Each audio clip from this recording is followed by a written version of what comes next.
20 février 1938. Comment Jésus, dans son incarnation, a fait de lui-même un Jésus pour chaque créature qui existera, afin que chacune d'elles puisse avoir un Jésus à sa disposition. Je suis dans les bras du divin vouloir qui m'aime tellement et qui, pour me le montrer, veut continuellement me raconter son éternelle et longue histoire d'amour, ajoutant toujours de nouvelles surprises, au point que l'on en demeure ravi, en trouvant impossible de ne pas l'aimer. Seuls des êtres ingrats et stupides pourraient ne pas l'aimer. Le divin Fiat m'a fait prendre conscience de tout ce qu'il avait fait dans la descente du Verbe sur terre.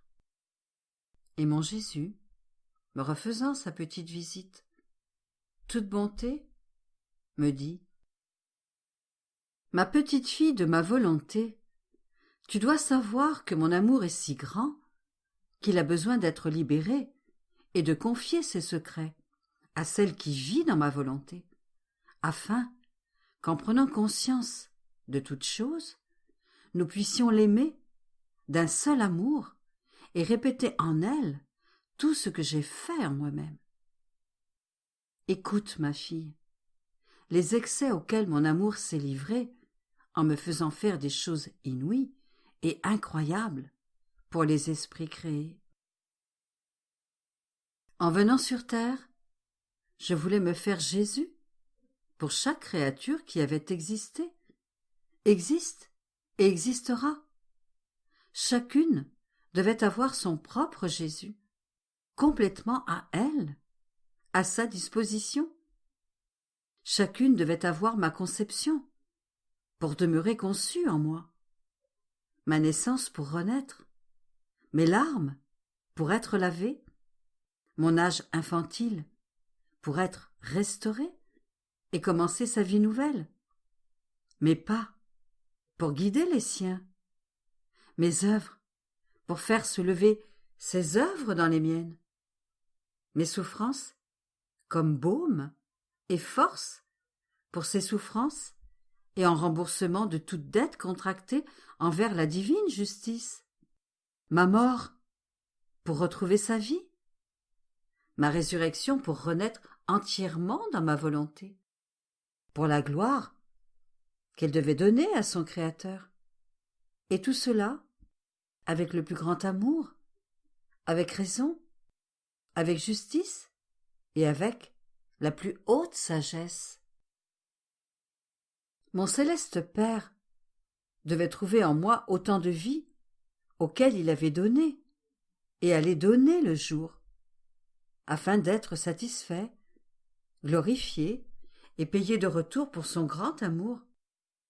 Même si toutes les créatures n'allaient pas prendre cette vie, mon Père céleste exigea ma vie, afin d'être glorifié pour tout ce qu'il avait fait dans l'œuvre de création et de rédemption. Je peux dire que dès que l'homme se retira de ma volonté, la gloire qui était due à mon divin Père cessa. Par conséquent, si je n'avais pas formé de moi-même un Jésus pour chaque créature existante, la gloire du Père céleste aurait été incomplète, et je ne peux pas faire des œuvres incomplètes. Mon amour aurait été en guerre contre moi si je n'avais pas formé beaucoup de Jésus, premièrement pour notre propre gloire et décorum, et ensuite pour donner ce bien complet à chaque créature. C'est pourquoi notre plus grande peine est qu'en dépit de mes nombreuses vies offertes à chaque créature, certaines ne les reconnaissent pas, d'autres ne les regardent même pas, ne les utilisent pas, les offensent, et d'autres encore ne prennent que les miettes de ma vie. Rares sont celles qui disent : je fais la vie de Jésus avec Jésus. J'aime comme Jésus aime, et je veux ce que Jésus veut. Ces créatures sont avec moi, le retour de la gloire et de l'amour de création et de rédemption. Mais même si toutes mes vies ne servent pas à la créature, elles servent admirablement la gloire de mon divin Père, puisque je ne suis pas venu sur terre seulement pour les créatures, mais également pour réintégrer les intérêts et la gloire de mon Père céleste. Oh, si vous pouviez voir quelle merveilleuse cour toutes mes vies forment autour de notre divinité. Et lorsque l'amour et la gloire débordent de ces vies, tu en serais tellement enchanté qu'il te serait difficile de rentrer en toi-même. Jésus garda le silence. Je restais avec la scène dans mon esprit de tous ces Jésus pour autant de créatures existantes. Mais j'avais une épine dans mon cœur qui me torturait et me remplissait d'amertume, jusque dans la moelle de mes os. Pour une personne qui m'était très chère, nécessaire à ma pauvre existence, qui était en danger de mort, et je voulais à tout prix sauver cette personne. Par conséquent, j'ai pris la divine volonté, je l'ai faite entièrement mienne, et dans ma souffrance, j'ai dit à Jésus, « Jésus, ta volonté est la mienne. Ta puissance et ton immensité sont en mon pouvoir. Je ne le veux pas. C'est pourquoi toi non plus, tu ne dois pas le vouloir. » Mon Dieu, j'avais l'impression de combattre une puissance. Et afin de gagner, mon esprit s'était mis devant la divinité, tandis que je plaçais autour d'elle l'étendue des cieux, avec toutes les étoiles en prière, l'immensité de la lumière du soleil, avec la force de sa chaleur, la création tout entière, en prière, et également les mers de puissance et d'amour de la Reine du ciel, mes souffrances et le sang répandu par Jésus, comme autant de mers autour de la divinité, toutes en prière. Et ensuite, tous les Jésus pour chaque créature, afin qu'il puisse donner un soupir, une prière, pour obtenir ce que je voulais. Mais quelle ne furent pas ma surprise et mon émoi, en voyant et en entendant que tous les Jésus de toutes les créatures priaient pour obtenir ce que je voulais. Je restais confuse en voyant tant de bonté et de complaisance divine. Qu'il soit remercié et béni à jamais, et que tout soit pour sa gloire. 26 février 1938. Comment Dieu se reconnaît lui-même dans celle qui s'efforce de reconnaître Dieu dans ses œuvres. Bonheur que Dieu reçoit de l'amour de la créature. Place de l'homme dans la création et dans la divinité elle-même. Comment la divinité forme les membres de celle qui vit dans la divine volonté. Je suis sous l'empire du divin vouloir qui aime et soupire de désir d'être reconnu dans toutes ses œuvres. Il semble prendre la petite créature par la main, l'emporter dans son vol, pour lui montrer tout ce qu'il a fait, combien il l'a aimé en chaque chose créée, et comment, de droit, il veut être aimé en retour. Aimer, sans recevoir de l'amour en retour, est la plus grande des souffrances. J'ai été surprise, Et mon toujours adorable Jésus, visitant ma petite âme, toute bonté, me dit: ma bienheureuse fille, aimer et être aimée est pour notre amour le meilleur des repos. Le bonheur de la terre s'unit au bonheur du ciel, et lorsqu'ils s'embrassent, nous sentons que la terre, elle aussi, fait notre délice, nous apporte l'amour de la créature qui nous reconnaît et nous aime. Elle nous apporte la plus belle des joies et le plus grand des bonheurs, d'autant plus que les joies du ciel sont les nôtres et que personne ne peut nous les enlever. Et celles que nous recevons par l'amour de la créature sont pour nous des joies nouvelles, qui forment nos nouvelles conquêtes. Après nous avoir reconnus dans nos œuvres, la créature vole pour reconnaître celui qui l'a créée. Être reconnu est pour nous la gloire la plus grande, l'amour le plus intense que nous puissions recevoir. C'est en étant reconnus que nous formons notre armée, la divine milice, notre peuple, à qui nous ne demandons rien d'autre que le tribut d'être aimés. Nous mettons toutes nos œuvres à leur disposition pour les servir, donnant en abondance tout ce qui peut les rendre heureux. S'ils ne nous reconnaissent pas, nous sommes comme le Dieu sans armée et sans peuple. Quelle douleur de donner le jour à tant de créatures et de rester sans armée et sans peuple. Maintenant, écoute encore. Dès que la créature nous reconnaît dans les choses créées et qu'elle nous aime, nous scellons en elle une note d'amour et de bonheur pour son Créateur. Et en continuant à reconnaître son Créateur, elle nous reconnaît, et nous reconnaissons notre être divin en elle. Si tu savais ce que signifie se reconnaître l'un l'autre, notre amour, en étant aimé, nous donne la paix et aime plus intensément celle qu'il aime. Il atteint un tel excès que pour se reconnaître dans la créature, il se crée lui-même. Mais pourquoi faire?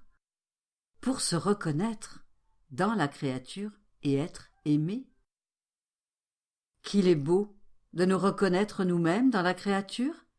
Elle devient pour nous notre trône, notre chambre divine, notre ciel. Les mers de notre amour l'inondent. Ces petits actes forment des vagues d'amour qui nous aiment, nous glorifient et nous bénissent. Elle nous reconnaît en nous-mêmes. Elle nous reconnaît en elle-même. Elle nous reconnaît dans toutes les choses créées. Et nous la reconnaissons dans toutes nos œuvres, dans le ciel, dans le soleil, dans le vent, en toutes choses.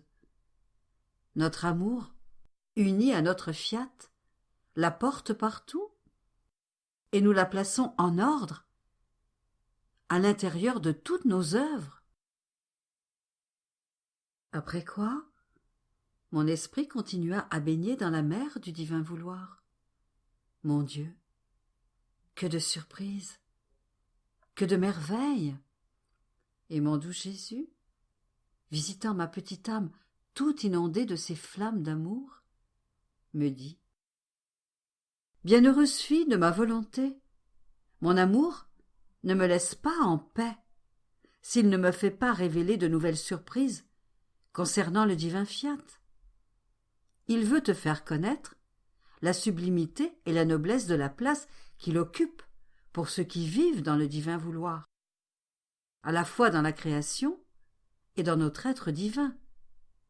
Tu dois savoir que la créature qui vit dans notre divine volonté occupe la première place dans la création. Toutes les choses créées se sentent si reliées et unies à elle qu'elles deviennent ses membres inséparables.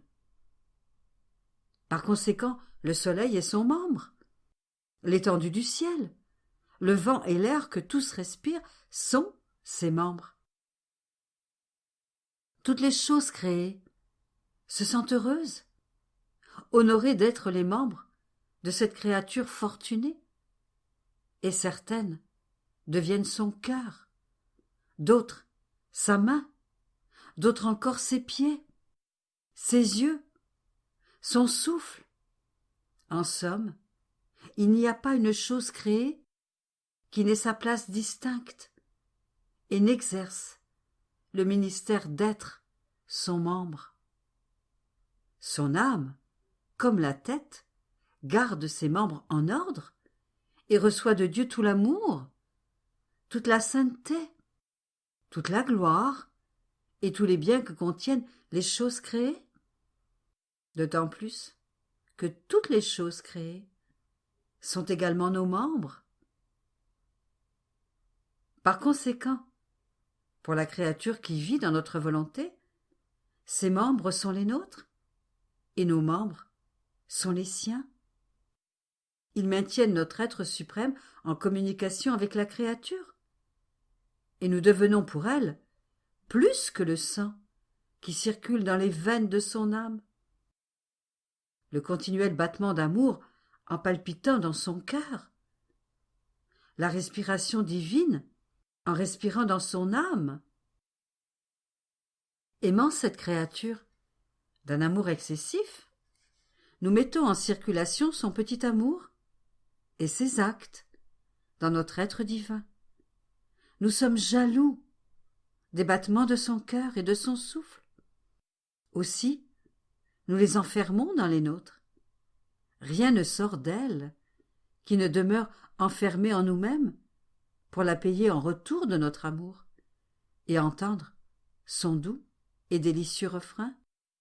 Je vous aime, je vous aime, je vous aime. Lorsque notre amour ne trouve pas l'amour de la créature, il demeure suspendu et crie de douleur, comme s'il voulait assourdir la créature en lui disant « Pourquoi est-ce que tu ne nous aimes pas ?» Ne pas nous aimer est pour nous la plus cruelle des blessures. Mais ce n'est pas tout. Si notre amour n'atteint pas des excès, il n'est pas satisfait. Veux-tu savoir pourquoi nous avons fait de la création de nombreux membres qui devaient nous servir comme nos membres, ainsi que les membres de la créature? Nous avons placé en chaque chose créée nos dons, notre sainteté et notre amour, comme porteurs de ce que nous voulions donner à la créature, et comme messagers de ce qu'elle faisait pour nous. Toutes les choses créées sont des dépositaires comblés de tout ce que nous voulions lui donner. Le ciel, avec toutes ses étoiles, symbolise la multitude de nos actes nouveaux et distincts que nous voulions lui donner. Le soleil symbolise notre lumière éternelle, avec laquelle nous voulons l'inonder, et la chaleur et ses effets représentent notre amour qui veut également l'inonder, pour lui faire sentir combien nous l'aimons, alors que ces effets sont la variété des beautés dont nous voulions la revêtir. Dans chaque souffle du vent, nous placions nos baisers et nos caresses amoureuses, et dans ces vagues impétueuses, notre amour dominant, pour l'emporter dans notre amour avec nos étreintes, afin de la rendre inséparable de nous. En somme, chaque chose créée possède nos dons destinés à la créature. Mais qui donc les prend? Uniquement celles qui vivent dans notre volonté. Je peux dire que toutes les choses créées sont remplies de nos dons, mais elles ne peuvent pas les donner. Elles ne peuvent pas être leurs porteuses parce qu'elles ne trouvent pas celle qui vit dans notre divin fiat, qui a la vertu et le pouvoir de placer la créature en communication avec toutes nos œuvres, plus que ses propres membres, et avec son Créateur lui-même, plus que sa propre vie. Combien de prodiges inouïs n'allons-nous pas sortir de notre sein divin pour les créatures qui laisseront régner notre volonté. Nos œuvres chanteront triomphe et victoire, et, les mains pleines, nous donnerons en abondance les dons et les biens de leur Créateur qu'elles possèdent. Toutes seront heureuses, celles qui donnent et celles qui reçoivent. Par conséquent, sois attentive et ne t'inquiète de rien, sinon de vivre dans ma volonté, parce que j'ai beaucoup à te donner, et toi, tu as beaucoup à recevoir. J'étais surprise et je me disais, ce qu'il vient de dire, est-il réellement possible? Cela semble incroyable. Et mon doux Jésus ajouta, ma fille, ne sois pas surprise. Tu dois savoir que tout ce que nous avons fait devait servir la créature qui devait posséder ma divine volonté comme vie. C'était nécessaire à notre décorum, notre sagesse, notre puissance et à notre majesté. Lorsque la créature s'est retirée de notre volonté, la justice exigeait que nous lui enlevions tout ce qui devait servir dignement notre suprême majesté. Et la créature est restée comme une tête sans membres. Pauvre tête qui n'a pas de membres, quel bien pourrait-elle jamais faire? Il est vrai que la tête a la suprématie sur les membres, mais sans les membres, la tête ne peut rien faire. Elle n'a pas de vie et pas d'œuvre. Mais puisque ma volonté veut retourner dans la créature, mon amour veut, exige, non seulement la restitution des membres, mais également la vie même de celui qui les a créés. Le règne de notre volonté remettra en vigueur toutes ses œuvres et rendra à la créature tout ce qu'elle a perdu en faisant sa propre volonté humaine, qui dévaste tous les biens, brise toutes les communications avec nos œuvres et avec son Créateur lui-même, pour devenir comme un os disloqué qui perd toute communication avec tous ses membres et n'apporte que souffrance. 6 mars 1938. Oppression et mélancolie n'ont pas de raison d'être dans la divine volonté. Elles forment les nuages et les petites gouttes d'amertume qui aigrissent Dieu et la créature. Prodige de l'abandon dans le divin vouloir. Comment toutes les choses créées sont animées par celle qui vit dans le fiat. La mer du divin vouloir ne cesse de me plonger dans ses vagues, comme s'il voulait que rien d'autre n'entre en moi que sa lumière, afin de grandir en moi par sa lumière, sa chaleur et la vie de sa volonté. Mais je me sentais malgré tout oppressée, avec un air de mélancolie, en raison des circonstances, hélas, trop pénibles, de ma pauvre existence ici-bas. Elle formait autour de moi les nuages, comme pour m'empêcher de jouir de la beauté de la lumière, de la douceur de la chaleur, dans laquelle l'âme est fécondée, pour renaître et grandir dans son Créateur. Et mon doux Jésus, qui veille jalousement sur ma pauvre âme, toute bonté, me dit: combien il nous déplaît de voir qu'une créature qui vit dans notre volonté soit affligée ou oppressée. Et comme elle vit dans notre vouloir, dans la volonté une qui nous anime, nous sommes forcés d'entendre ses affections et ses oppressions.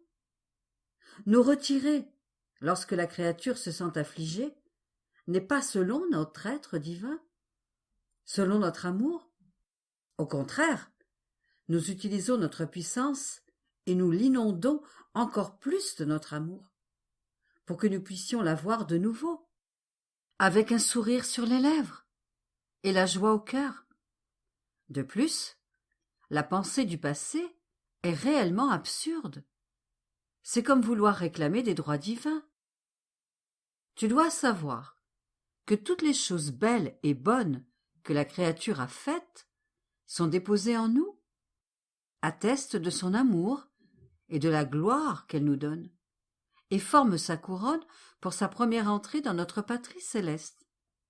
Par conséquent, le plus bel acte de la créature est de se jeter dans nos bras, de s'abandonner, en nous laissant faire tout ce que nous voulons avec elle, dans le temps comme dans l'éternité.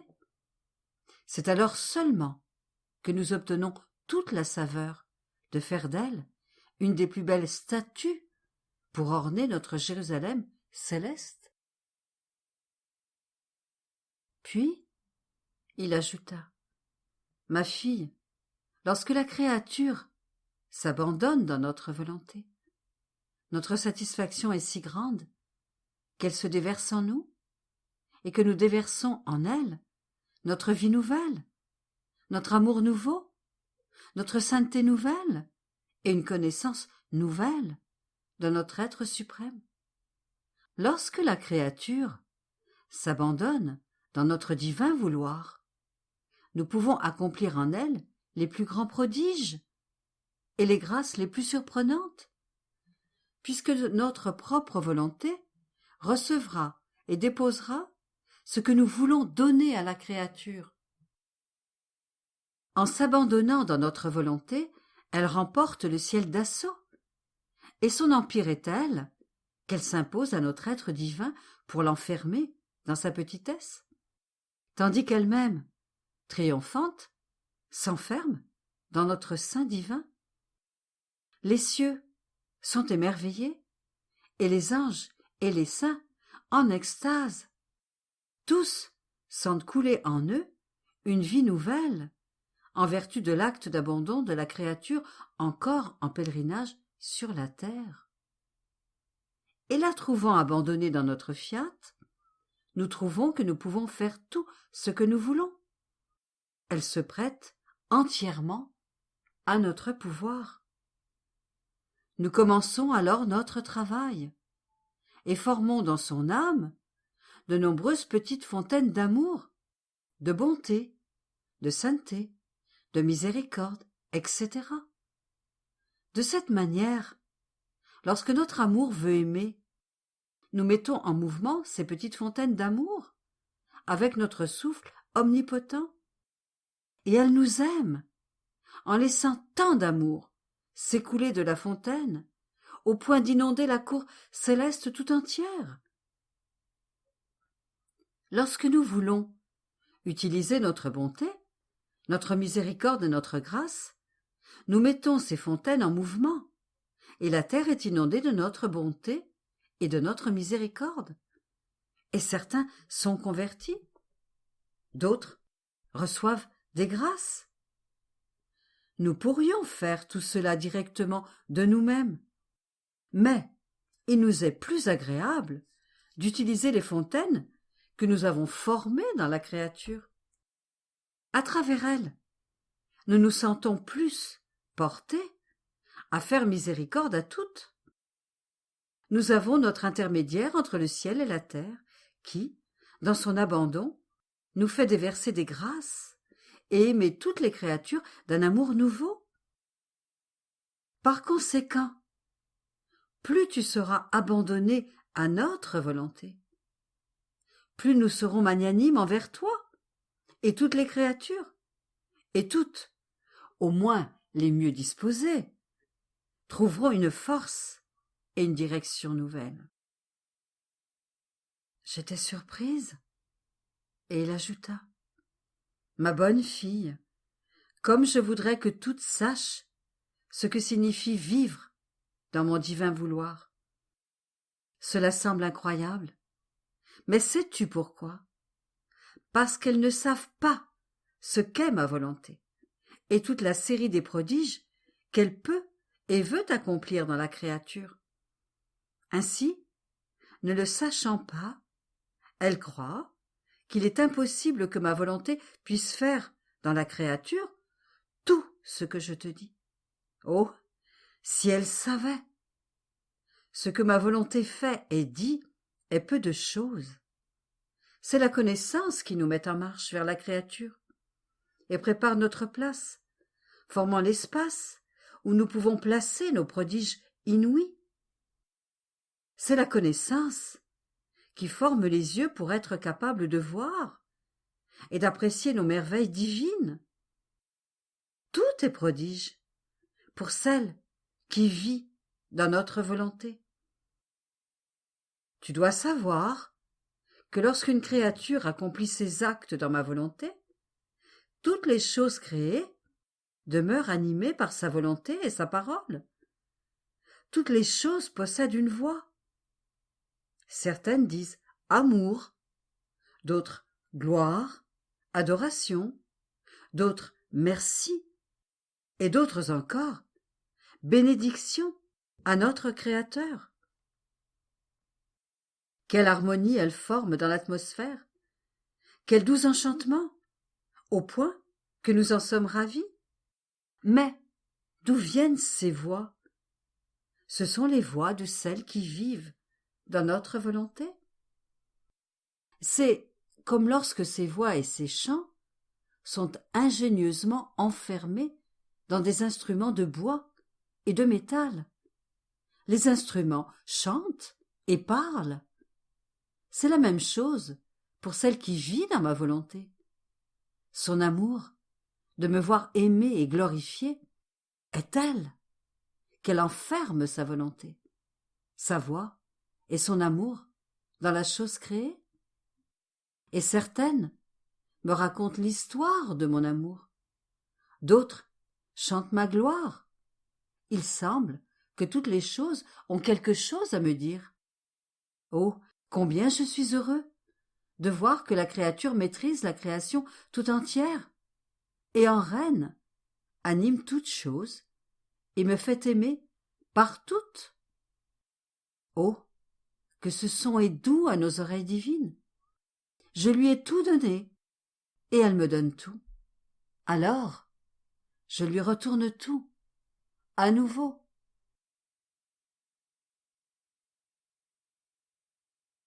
12 mars 1938. Comment Dieu aime et se prie lui-même pour donner le royaume de la divine volonté. La vie de celle qui vit en elle est formée en Dieu.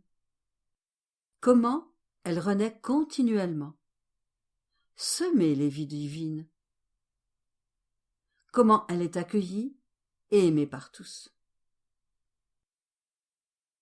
Je me sens dans les bras du divin vouloir, qui exerce sur moi son pouvoir et se montre très attentif à investir toutes choses, même les plus petits riens, de sa vie et de sa lumière, afin d'enclore le tout dans ce petit rien. Quelle bonté, quel amour! Il semble vouloir à tout prix avoir quelque chose à faire avec la créature. Mais faire quoi? Donner, toujours donner. En donnant, il s'épanche. En donnant, il se sent opérationnel, faisant beaucoup de choses de lui-même. Des choses qu'il aime, le loue pour ce qu'il est réellement. C'est alors que mon doux Jésus, qui prend toujours grand plaisir à me dire des choses toujours nouvelles sur son adorable volonté, visitant ma pauvre âme, comme s'il ressentait le besoin de me confier ses secrets, me dit « Ma bienheureuse fille, la vie de la créature dans notre volonté est notre amusement, notre plaisir, notre occupation perpétuelle. Tu dois savoir que lorsque la créature s'unit à notre vouloir et entre en lui, notre volonté embrasse la volonté humaine, et la volonté humaine embrasse notre volonté. Nous-mêmes, nous aimons, prions et demandons de nous-mêmes que notre volonté puisse régner dans les générations humaines. La créature disparaît dans notre mère divine, comme une petite goutte d'eau, et ce qui reste est notre prière qui veut revêtir toute chose de sa puissance, pour obtenir ce que nous avons demandé de nous-mêmes. Nous ne pouvons pas ne pas répondre à notre prière.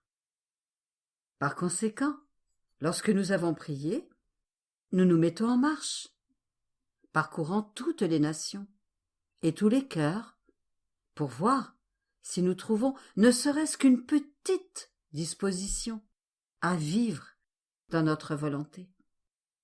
Nous prenons alors cette petite disposition dans nos mains créatrices. Nous la purifions, la sanctifions et l'embellissons, plaçant en elle le premier acte de notre volonté.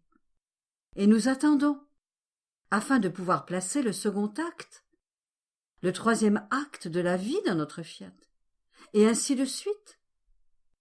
Par conséquent, tout ce que la créature fait dans notre volonté est en réalité fait par nous-mêmes. Nous vous aimons, nous vous prions. On peut dire que nous nous engageons tout entier afin de donner ce que nous voulons. Et il est impossible de ne pas nous l'accorder à nous-mêmes. Vois-tu alors ce que signifie vivre dans notre volonté? C'est l'imposition de la créature sur nous-mêmes, nous faisant faire ce qu'elle veut, nous faisant donner ce qu'elle veut que nous lui donnions.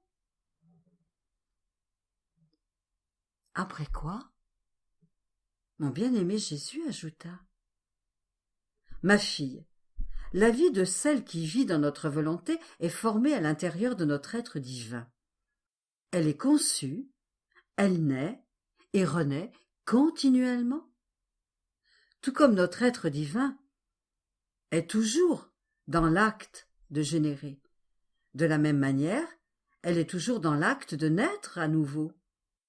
Elle renaît à un amour nouveau, à une sainteté et une beauté nouvelles. En renaissant, elle grandit et prend toujours de nous-mêmes. Ces naissances nouvelles sont sa plus grande fortune, et la nôtre également, parce que nous sentons que non seulement la créature vit en nous, mais qu'elle renaît également et grandit dans notre vie, étant renouvelée dans notre acte lui-même, qui est toujours nouveau. Et lorsqu'elle renaît, nous prenons plaisir à la regarder, parce qu'elle acquiert une beauté nouvelle, plus belle, plus attirante que la précédente. Mais va-t-elle en rester là? Ah non! D'autres beautés vont l'investir, sans s'arrêter jamais. Nombreuses, au point d'enchanter notre regard, de nous empêcher de la quitter, afin d'admirer en elle nos beautés infinies. Et nous aimons nos beautés, dont nous la revêtons sans cesse. En regardant cette créature sous la pluie de nos multiples beautés, notre amour ne veut pas être en retard. Il la fait renaître à chaque instant, dans notre amour, qui est toujours nouveau. Par conséquent, elle nous aime avec un amour toujours nouveau, un amour qui grandit toujours et ne s'arrête jamais. Qui pourra te dire ce qu'est la vie de cette créature formée en nous? C'est notre paradis que nous formons en elle. En renaissant en nous, elle nous donne des joies toujours nouvelles et de nouvelles surprises de bonheur, parce qu'en renaissant, elle renaît dans notre puissance, sagesse, bonté et sainteté. Reconnaissant notre vie en elle, nous l'aimons comme nous nous aimons nous-mêmes. Comme elle renaît en nous bien des fois, nous lui donnons la vertu de pouvoir recevoir notre semence, afin de pouvoir semer en elle autant de vie divine que nous voulons. Et c'est alors qu'entre en jeu notre volonté. Avec son fiat, ma volonté parle et crée. Elle parle et sème des vies divines, les faisant grandir de son souffle, les nourrissant de son amour, leur donnant, avec sa lumière, les couleurs de toutes ses diverses beautés. Et comme c'est une vie renée en nous, de nombreuses fois, et qui a grandi en nous, nous avons insufflé en elle tous les attributs nécessaires pour être capables de recevoir la semence de nos vies divines. Ces vies sont des plus précieuses. Elles possèdent la vertu créatrice. Elles en ont la même valeur. Nous pouvons dire, nous avons formé nous-mêmes un grand nombre de nos vies, et nous les avons semées dans la créature. Si nous comparons ces vies au soleil, sa lumière est comme une ombre devant elle. L'étendue du ciel est petite comparée à elle. Veux-tu savoir à quoi serviront nos vies qui ont été formées avec tant d'amour dans la créature? Elles serviront à peupler la terre et à générer la vie de notre volonté dans la famille humaine. Elles sont nos vies, ma fille. Notre vie ne meurt jamais. Elle est éternelle avec nous. Par conséquent, toutes attendent de prendre possession des créatures afin de former avec elles une vie une. Et c'est également la cause, notre grande et divine raison pour laquelle nous avons parlé si longuement de notre divine volonté. Chaque parole que nous disons est une vie à laquelle nous donnons naissance. C'est une naissance que nous mettons au jour. Chaque parole que nous prononçons sur notre fiat est une vie que nous dévoilons, qui se met en communication avec les créatures. Chaque connaissance que nous manifestons porte notre baiser pour que la créature puisse former notre vie à chaque souffle. Et comme la vie est mouvement, chaleur, battement de cœur et souffle, nous devons également par nécessité ressentir en nous-mêmes cette vie qui est la nôtre. Cette vie aura la vertu de transformer en elle-même la vie de cette créature fortunée. Par conséquent, ma fille, sois attentive. Ne laisse pas échapper ne serait-ce qu'un seul mot de notre fiat, parce que ces mots sont des vies que nous vivons dans les autres créatures. La valeur d'un seul amour sur notre fiat est si grande que la créature tout entière lui est ô combien inférieure. La création est une œuvre, tandis qu'une parole sur notre fiat est vie, et la vie a toujours plus de prix que toutes les œuvres. De plus, notre amour pour cette créature, qui reçoit la semence de nos vies divines, est si grand que lorsque nous lui parlons de notre volonté, notre amour éternel s'épanche sur elle, se libère et se sent aimé en retour. Le poids de l'ingratitude humaine, de ne pas être aimé, demeure nul, parce que nous trouvons une créature qui nous aime, avec notre amour, ce qui a la vertu de compenser pour tout l'amour que toutes les créatures devraient nous donner, de brûler tous leurs maux, et de combler et de raccourcir les plus grandes distances. Notre amour trouve en elle notre repos, nos revanches aussi, l'aimons-nous infiniment. Mais nous ne sommes pas satisfaits de la faire aimer par nous-mêmes. Nous la faisons aimer par la céleste reine, comme une fille très tendre, par les anges et les saints, comme leur inséparable sœur. Nous la faisons aimer par les cieux, le soleil, le vent, par tous. Tous sentent en elle la force, la vertu de notre amour. Ils se sentent heureux de l'aimer, parce qu'elle est la porteuse des joies de tous. Et notre joie et notre satisfaction sont si grandes que nous l'appelons notre consolatrice, notre fiat que nous apportons sur la terre, notre dépôt. Tout en elle nous appartient.